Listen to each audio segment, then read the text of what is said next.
মনোযোগ দিলেও মরে যাইবা, অমনোযোগ হলেও মরে যাইবা, সেজদা দিলেও মরে যাইবা, নাফরমানি করলেও মরে যাবে। ইব্রাহিম নবীরও মৃত্যু হয়েছে, নমরুদেরও মৃত্যু হয়েছে, মুসা নবীও ইন্তেকাল করছে, ফেরাউনও কি করছে? তার মানে অনুগত থাকে নাই, অবাধ্য থাকে নাই, চলেই যাবা। তবে কাল্লা সাউফা তা'লামুন, আল্লাহ বলেন অচিরেই কবরে আমি আল্লাহ তোমারে জানায় দেব, বুঝায় দেব আমার এক এক নাফরমানির শাস্তি আমি দেখায় দেব। হাদিসের মধ্যে আছে আল্লাহ নবী সাল্লাল্লাহু আলাইহি সাল্লাম সাহাবীর কবর দেখে, খালি কবর, একদিন এক সাহাবীর জানাজা করতে গিয়ে জানাজার আগে নবীজি তার খালি কবরটা অনেকক্ষণ তাকাইয়া খুব কাঁদছে, খালি কবরের দিকে তাকাইয়া। তো সাহাবীরা বলেন আমরাও নবীজির সাথে খুব কাঁদলাম। এরপরে কান্দা শেষে নবীজি চোখ মুছে বললেন লিমিসলি হাযা ফাআইদু, আমার সাহাবীরা এমন কবরের জন্য তোমরাও প্রস্তুতি নাও, তোমরাও প্রস্তুতি নাও, আইদু, রেডি হও সাহাবারা, এ নিশ্চিত এই কবর কাছে তোমারে পৌঁছানোই হবে। চলো জ্যান্ত মানুষ, হাসি খুশি মানুষটা পলকের মধ্যে নিস্তব্ধ হয়ে যায়। কি আশ্চর্য বিষয়। আমার মামি কিছুদিন আগে মারা গেছে, আমি বড় মামি আমার জানাজা পড়তে গেছে, তখন আমার মনে পড়ছে হায় মামি, আমি আমার ছোটবেলায় ছাত্র জীবনে আমি খুব সিমের বিচি খাইতে পছন্দ করতাম, সিমের দানা।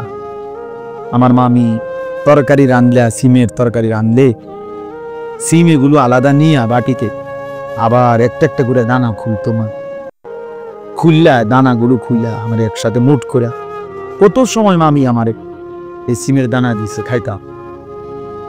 তো সেই মানুষটা যাকে আমি চোখে দেখলাম এতদিন এতবার, সেই তিনি খবরে চলে গেছে, খবরে চলে গেছে। কি ব্যস্ততম জিন্দেগি ছিল, বড় সংসার ছিল, সব ছেড়ে চলে গেছে। এমনই কি, তাহলে মৃত্যু আমাদের জন্য নিশ্চিত যে আমাদেরকে থামায় দিবে। এই হাসি, এই কান্না, আনন্দ, বেদনা, দুঃখ, পেরেশানি, এই ছেলেরা তোমাদের জওয়ানি থামায় দিবে। তোমরা জানো না কে দেখে তোমাগরে এই সমস্ত চুলের ফ্যাশন, হ্যাঁ, কোনো ইবলিস ছাড়া, শয়তান ছাড়া কেউ দেখে। অনেক ছেলে আসছো, গায়ের মধ্যে বোঝা যায় গেঞ্জি, গায়ে খেলোয়াড়ের গেঞ্জি, ক্রিকেটের গেঞ্জি, সদর বদর আর কি গায়ে দাও, কি পড়ো, কি মুসলমান, কি মা বাপ, কিচ্ছুর খবর না। মুসলমানের আখলাক জিজ্ঞাসা করেন, নামাজ পড়ছে কয়? এশার নামাজও পড়ে নাই, মাগরিবের নামাজও পড়ে নাই। এই নির্লজ্জ বেহায়া, এত বড় বেশরম কেমনে মসজিদে বলবো? জিজ্ঞাসা করে যে তোর কলিজার মধ্যে একটা ভয় লাগলো না? আল্লাহর ঘরে কেমনে বসলি নাফরমান, সেজদা ছাড়া? কোরআন কারীমের মধ্যে আছে ওমান ইউআযযিম শাআইরাল্লাহ ফাইন্নাহা মিন তাকওয়াল কুলুব, আল্লাহর নিদর্শনাবলীকে যে সম্মান করবে, তো আল্লাহ তাআলা বলেন এটা তার অন্তরে তাকওয়া আছে, এই কথার প্রমাণ বহন করবে। তার অন্তরে আল্লাহ ভীতি আছে, আল্লাহর ভয় আছে, এই কথার প্রমাণ আল্লাহর নিদর্শনাবলীকে সম্মান করা। তো আল্লাহর নিদর্শনাবলী এর মধ্যে মসজিদ, আল্লাহর ঘর অন্যতম।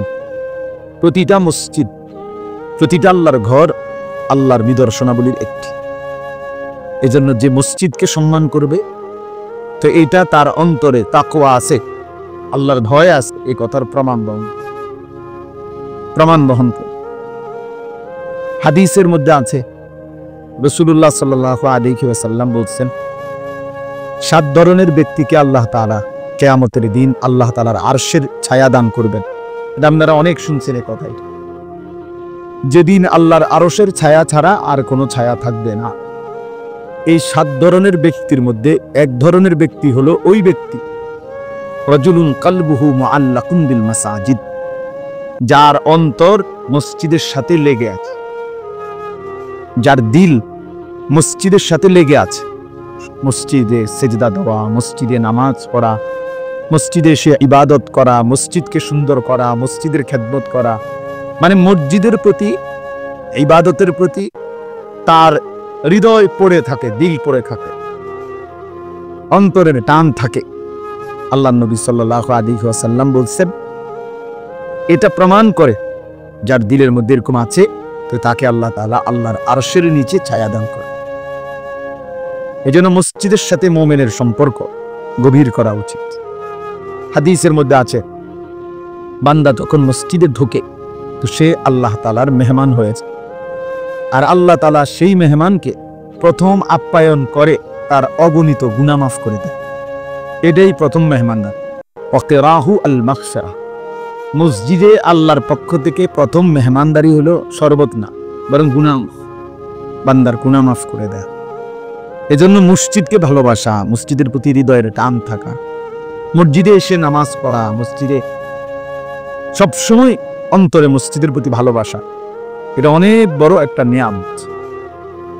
আবার দেখেন এর বিপরীতে মসজিদে অনর্থক কথা বলা, আওয়াজ বড় করা, শোরগোল করা, অনর্থক নেতাগিরি, মাতবুরি, অহংকার, বড়াই, ঝগড়া এগুলো করা, এটা কিয়ামতের একটি মন্দ চিহ্ন, আলামত, কিয়ামতের মন্দ আলামত। আল্লাহ নবী সাল্লাল্লাহু আলাইহি ওয়াসাল্লাম বলছেন, যাহারাতিল আসওয়াতু ফিল মাসাজিদ, গেটের জায়গা ছেড়ে বসেন, গেটের জায়গা ছেড়ে ডানে বামে বসেন, গেটের জায়গা আটকায় ফেললে, আলম ভাই আমনেও বইয়া লাইছেন তো তার বইব কেন, গেটের জায়গা ছেড়ে দেন, তাহলে তো বইব কেমনে পরে লোকজন। আল্লাহ নবী সাল্লাল্লাহু আলাইহি ওয়াসাল্লাম বলছেন, যাহারাতিল আসওয়াতু ফিল মাসাজিদ, কিয়ামতের একটি মন্দ চিহ্ন যে মসজিদের মধ্যে আওয়াজ বেড়ে যায়, মানে মসজিদে ফালতু কথা, বেহুদা কথা, অনর্থক কথা, এটা বেড়ে যাওয়া, বেহুদা কথা বলা, এটা কিয়ামতের একটি অপছন্দনীয়, নিন্দনীয়, মন্দ আলামত। এজন্য আপনারা যারা আছেন প্রত্যেকেই মনে রাখবেন, মসজিদে কোনো রকম যেন গুনাহ না হোক। মসজিদের আজমত, মসজিদের সম্মান অনেক বেশি, অনেক বেশি। আমি যে জন্য শুরুতে ঢুকা বললাম ছেলেদেরকে যে বাবা তুমি এটা মসজিদ, ফাজলামি করলে বাইরে চলে গেলে না, আল্লাহর ঘর মসজিদে তামাশা করা, দুষ্টমি করা, এটা অনেক বড় একটা অপরাধ। কোন জায়গার সম্মান যেমন বেশি, ওই জায়গার অপরাধেরও মাত্রা, অপরাধের শাস্তির পরিমাণও বেশি। এজন্য সমস্ত উলামায়ে কেরাম বলছে, মক্কা শরীফ আল্লাহর ঘরের কাছে, মসজিদে হারাম, ওটার মধ্যে একটা আমলের একটি সেজদা 1 লক্ষ সেজদার সমান। তাহলে নেকি যেমন 1 লক্ষ, অনেক বেশি, তো গুনার শাস্তিও অনেক বেশি, অপরাধের শাস্তিও অনেক বেশি। এই কারণে মসজিদের আজমত, মসজিদের প্রতি সম্মান, আন্তরিকতা প্রত্যেকের ভিতরে থাকা চাই।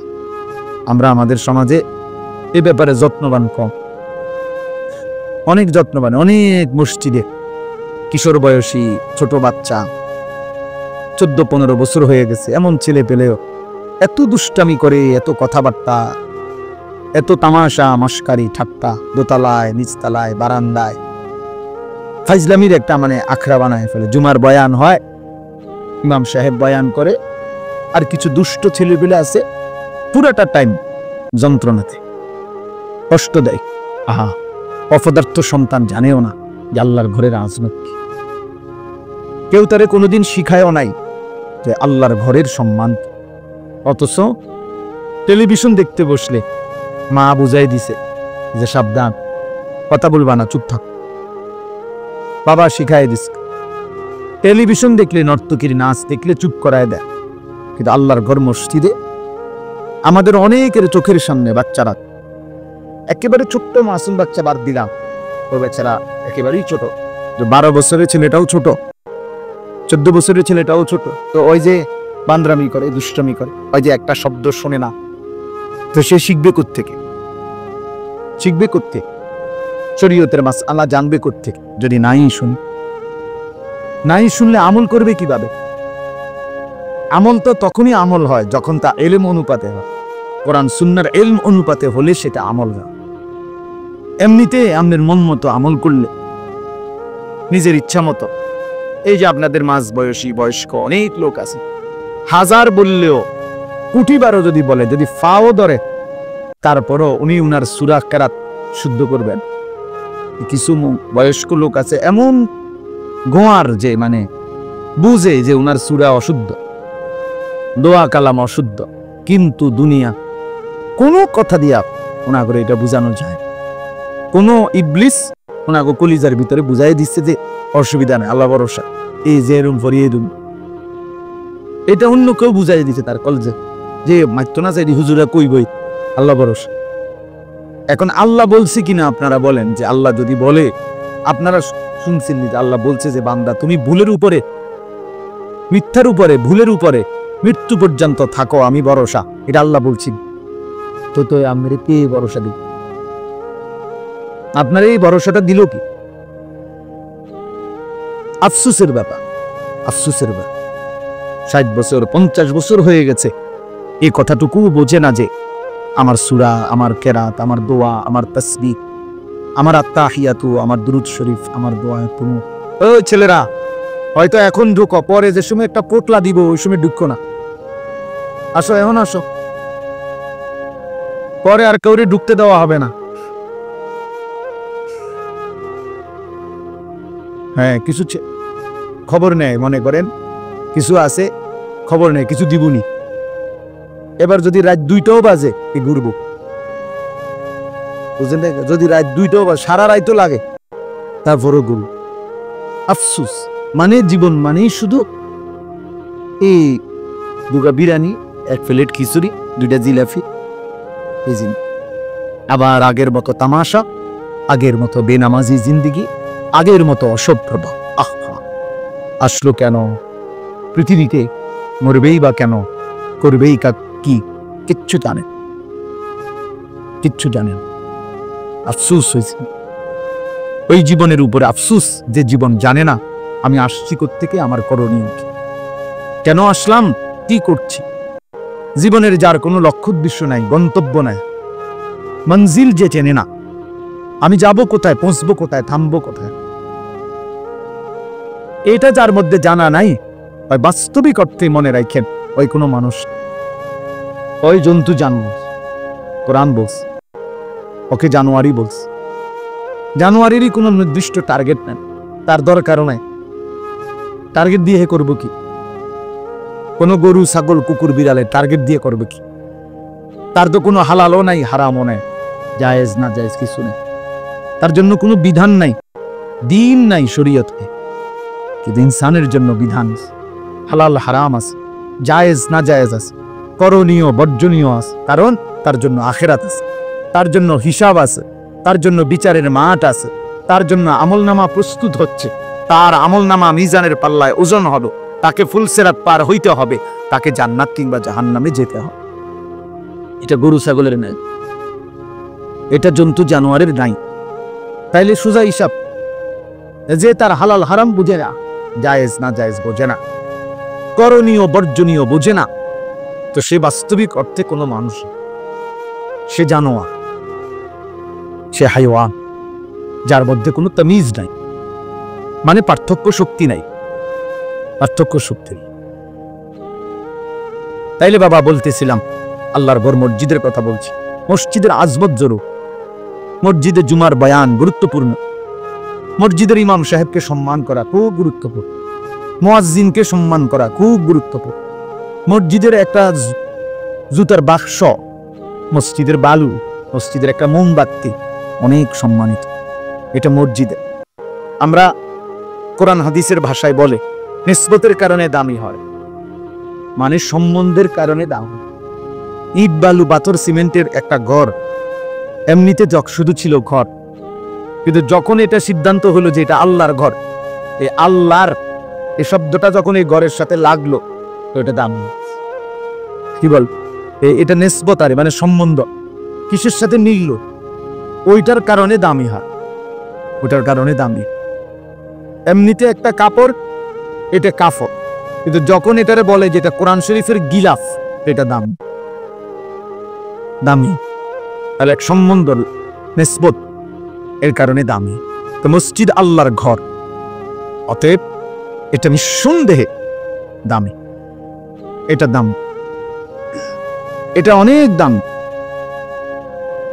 আমরা এই জন্য ইনশাআল্লাহ মসজিদের জন্য সবার কাছে অনুরোধ, মসজিদে নামাজ পড়া, জামাতকে ঠিক মতো আদায় করা, মসজিদে আন্তরিকতা রাখা, ভালোবাসা, এটা যেন সবার মধ্যেই থাকে। এই পদ পদবী, মূল্যায়ন অবমূল্যায়ন এটা কোনো বিষয় না। অমুকের সভাপতি বানাইতো, আমনে তারে দিয়ে দেন সভাপতি, বলে তুই সভাপতির আব্বা, তুই সভাপতির 14 গোষ্ঠী যা, তুই নিস সভাপতি, তোর সভাপতি নিয়ে তুই সিরা খাবে, তোর সেক্রেটারি নিয়ে তুই এনে দে, কি পাবি, আমি বিজয় খাবে। হ্যাঁ, আল্লাহ তাআলা আমাদেরকে বুঝদান দেয়। আখিরাতে ইন্নাল্লাহা লা ইয়ানজুরু ইলা সুওয়ারিকুম ওয়ালা ইলা আজসামিকুম, নবী সাল্লাল্লাহু আলাইহি ওয়াসাল্লাম বলেন, হাসরের ময়দানে নিশ্চয়ই আল্লাহ তাআলা তোমাদের চেহারা দেখবেন না, তোমাদের শরীর দেখবেন না, ওয়ালাকিন্নাল্লাহা ইয়ানজুরু ইলা কুলুবিকুম ওয়া আ'মালিকুম, বরং আল্লাহ তাআলা তোমাদের দিল দেখবেন এবং তোমাদের আমল দেখবেন। দিল দেখবেন আর কি দেখবেন? আমল দেখবেন। এর ভিত্তিতে আল্লাহ তাআলা ফয়সালা করবেন। এজন্য বাপ, ও দুনিয়া দিয়ে সমস্ত পদ পদবি দিয়ে কিচ্ছু আসে যায় না, বরং মসজিদের প্রতি হৃদয়ের টান। এজন্য আমার আখিরাতের জন্য আমি নামাজ পড়বো, সেজদা দেব, মসজিদে আসবো, মসজিদের খেদমতে থাকবো, মসজিদে বেশি বেশি যাওয়ার চেষ্টা করব, এটা আমার আখিরাতের জন্য। হাদিসের মধ্যে আছে, বাশশিরিল মাশশাঈন ফিজ যুলামি ইলাল মাসাজিদ বিন-নূরিত তাম্মি ইয়াউমাল কিয়ামা। আজীব হাদিস। নবী সাল্লাল্লাহু আলাইহি সাল্লাম বলছে, অন্ধকারের মধ্যে, মানে এশার নামাজ এবং ফজরের নামাজ, অন্ধকারের মধ্যে যারা বেশি বেশি মসজিদে গমন করে, হে নবী, কিয়ামতের দিন ফুলসিরাতের গোড়ায় তাদের জন্য পরিপূর্ণ আলোর সুসংবাদ দান করে। বিন-নূরিত তাম, পূর্ণ আলো, মানে হাদিসের মধ্যে আছে ফুলসিরাত 30,000 বছরের রাস্তা, যেটা সকলকে পার হইতে হবে। ওয়া ইম মিনকুম ইল্লা ওয়ারিদুহা, আল্লাহ তাআলা কোরআনে বলছে, এমন কেউ হবে না যাকে এটা পার হতে হবে, সে নবী হোক, সে ওলি হোক, আর সে কাফের হোক, মানে অনুগত অবাধ্য, সকলকে এটার উপরে কি করতে হবে? পার হইতে হবে। তো এই 30,000 বছরের রাস্তার যে ফুলসিরাত, এটা নবী সাল্লাল্লাহু আলাইহি সাল্লাম বলছে, এটা অন্ধকার থাকবে, একেবারে অমাবস্যার ঘুটঘুটে অন্ধকার। প্রত্যেক মুমিনের ঈমানের সাথে তার আমলের পরিমাণ অনুপাতে ওই ফুলসিরাতের গোড়ায় যখন যাবে, প্রত্যেক ঈমানদারের, ঈমান শর্ত, প্রত্যেক ঈমানদারের তার আমলের পরিমাণ অনুপাতে ওই গোড়ায় গেলে আল্লাহর কুদরতে তার জন্য ওই পরিমাণ আলো জ্বলে। সেজন্য সবার আলো একরকম হবে না, আলগা লাইট না, আমরা টামনে রাও, আমার টান আর আমরা টান। এই ক্ষেত্রে নবীজি সাল্লাল্লাহু আলাইহি ওয়াসাল্লাম বলছেন যে অন্ধকারের মধ্যে, মানে এশার নামাজ এবং ফজরের নামাজ, এই দুই নামাজ অন্ধকারের নামাজ নাকি? কথা বলেন, এশার নামাজ তো পুরা অন্ধকার, আর ফজরের নামাজ আবসা অন্ধকার। এই দুই অন্ধকারের মধ্যে যে মসজিদে যায় বেশি বেশি, আল্লাহ নবী সাল্লাল্লাহু আলাইহি সাল্লাম বলেন, ফুলসিরাতে তার জন্য পূর্ণ আলো জ্বলে। 30,000 বছরের রাস্তা পূর্ণ আলো নিয়ে সে পার হতে পারে। এজন্য এশার নামাজ এবং ফজরের নামাজ খুব গুরুত্বপূর্ণ।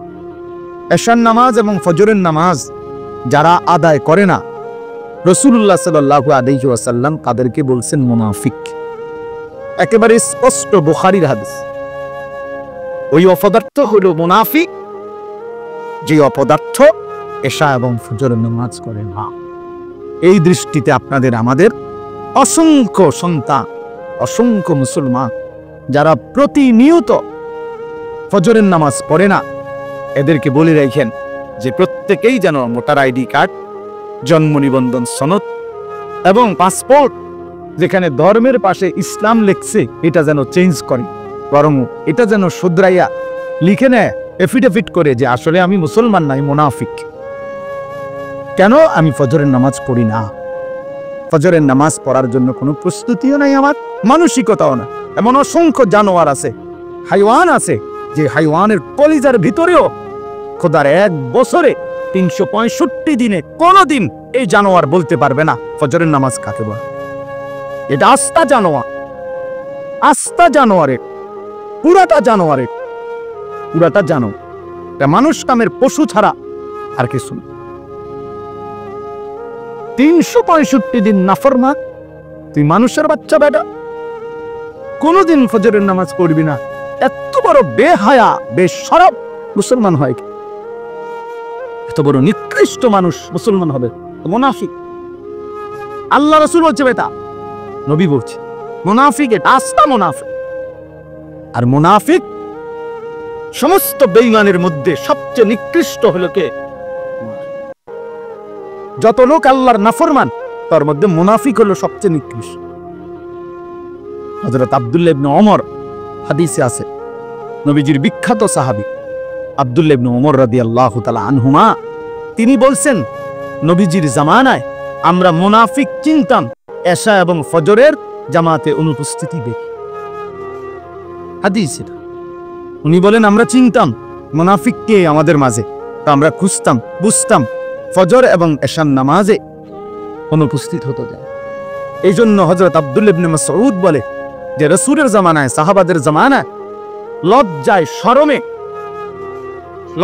শরমে যাতে দাগ না পড়ে যায়, চিহ্নিত হয়ে না যায়, এজন্য মুনাফিক যারা, তারা মুনাফিক ছিল বাস্তবিক অর্থে, তারাও রাসূলের জামানায় ফজরের নামাজ মিস করতো না, কারণ মিস করলে তো মানুষ কইবে তুই মুনাফিক। অথচ সে বাস্তবিকে কি? মুনাফিক। কিন্তু মানুষ যাতে তারা না চিনে, না বুঝে, এই জন্য কি করতো? আমার মুসলমান নামধারী এই হাইওয়ান মুসলমানের বাচ্চা, আর বাপ মুসলমান, তার বউ না মুসলমান, জানোয়ার একদিনও ফজরের নামাজ পড়ে। বাপেও বেটকা হে বেটা বইয়া বইয়া বিড়ি গা চা দোয়ানে গপ মারে। আল্লাহর রহমতে আমনের দোয়ায় জিফুত একটা লাইন হইছে। অন কিতা লাইন হইছে? অন টিয়া ফাড়া বিদেশ লাইন হইছে। টিয়া ফাড়াইলে বুঝি লাইন হয়? হ্যাঁ, বিদেশ গেলেই বুঝি জিফুত লাইন হয়ে গেছে। এটা বুঝি কত হইলো? আর আমরা যারা দেশে আমরা সিরিয়া খাইব, এটা বুঝি কথা হল? বিদেশ যাওয়া নিষেধ না, এটা গুনাহ, এটাও বলি না, কিন্তু এটা বুঝি এটা কত হইলো যে আল্লাহর রহমতে তারা 3 জন এখন একটা লাইনে পড়ছে। ইটা অন্তেহা রোজগার করে, টাকা রোজগার করে, এবারে খুশি, মানুষের গপ মারে চা দোয়ানে বইয়ে বই।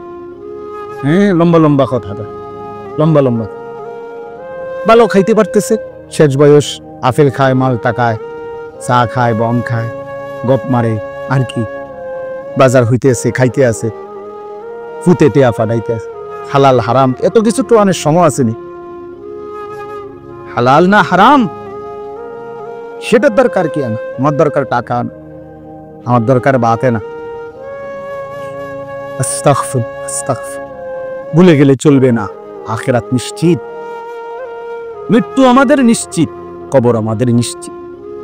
ভুলে গেলে চলবে। জাহান্নামের আযাব বড় ভয়ানক আযাব, বড় ভয়ানক আযাব। আল্লাহ তাআলা কোরআনুল কারীমে বলছেন, কাল্লা সাউফা তা'লামুন, বান্দা শোনো, মনে রেখো বান্দা, দুনিয়া নিয়ে ব্যস্ত হয়ে গেলা, আলহাকুমুত তাকাসুর, দুনিয়া বাড়ানোর নেশা তোমাদেরকে আমি আল্লাহ থেকে, ইবাদত থেকে গাফেল করে দিল। হাত্তা জুরতুমুল মাকাবির, মনে রেখো এরই মধ্যে একদিন তুমি পৌঁছে যাবে কবরস্থান। মনোযোগ দিলেও মরে যাইবা, অমনোযোগ হইলেও মরে যাইবা, সেজদা দিলেও মরে যাইবা, নাফরমানি করলেও মরে যাইবা। ইব্রাহিম নবীরও মৃত্যু হয়েছে, নমরুদেরও মৃত্যু হয়েছে, মুসা নবীও ইন্তেকাল করছে, ফেরাউনও কি করছে? তার মানে অনুগত থাকে নাই, অবাধ্য থাকে নাই, চলেই যাবা। তবে কাল্লা সাউফা তা'লামুন, আল্লাহ বলেন অচিরেই কবরে আমি আল্লাহ তোমারে জানায় দেব, বুঝায় দেব আমার এক এক নাফরমানির শাস্তি আমি দেখাই দেব।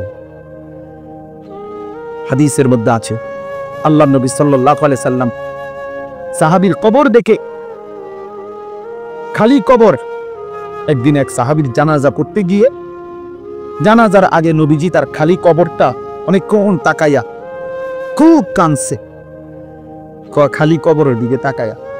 তো সাহাবীরা বলেন আমরাও নবীজির সাথে খুব কাঁদলাম। এরপরে কান্দা শেষে নবীজি চোখ মুছে বললেন, লিমিসকে হাযা ফাআইদু, আমার সাহাবীরা এমন কবরের জন্য তোমরাও প্রস্তুতি নাও,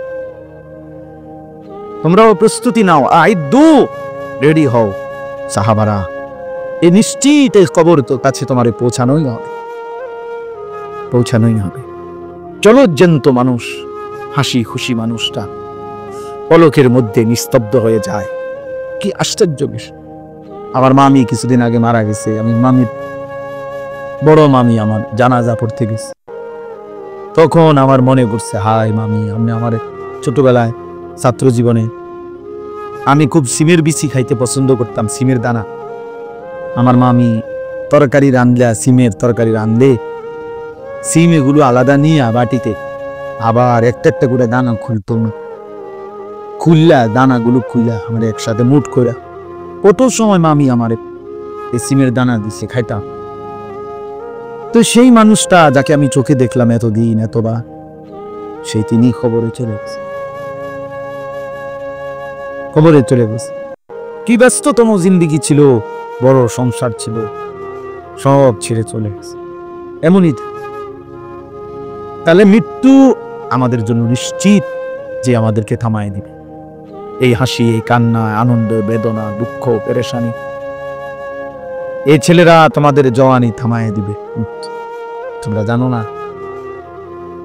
কে দেখে তোমাগরে, তোমাগরে সমস্ত চুলের ফ্যাশন, হ্যাঁ, কোনো ইবলিস ছাড়া, শয়তান ছাড়া কেউ দেখে।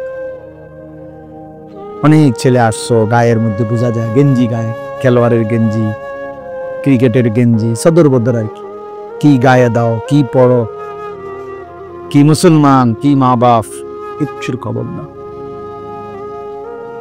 মুসলমানের আখলাক জিজ্ঞাসা করে, নামাজ পড়ছে কই? এশার নামাজও পড়ে নাই, মাগরিবের নামাজও পড়ে নাই। এই নির্লজ্জ বেহায়া, এত বড় বেশরম কেমনে মসজিদে বলবো? জিজ্ঞাসা করে, তোর কলিজার মধ্যে একটা ভয় লাগলো না? আল্লাহর ঘরে কেমনে বসলি নাফরমান সেজদা ছাড়া?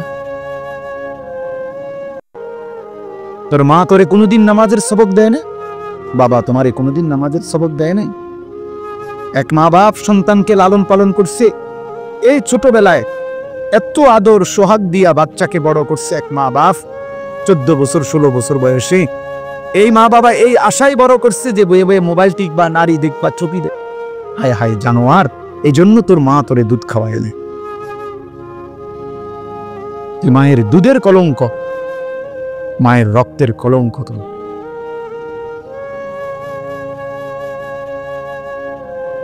কিচ্ছু অর্জন হয় না শেষ পর্যন্ত। কিছু ছবি, নারী, কিছু মোবাইলের অশ্লীল দৃশ্য, বেনামাজি নাফরমানি জিন্দিগির বিনিময়ে কিছুই অর্জন নাই।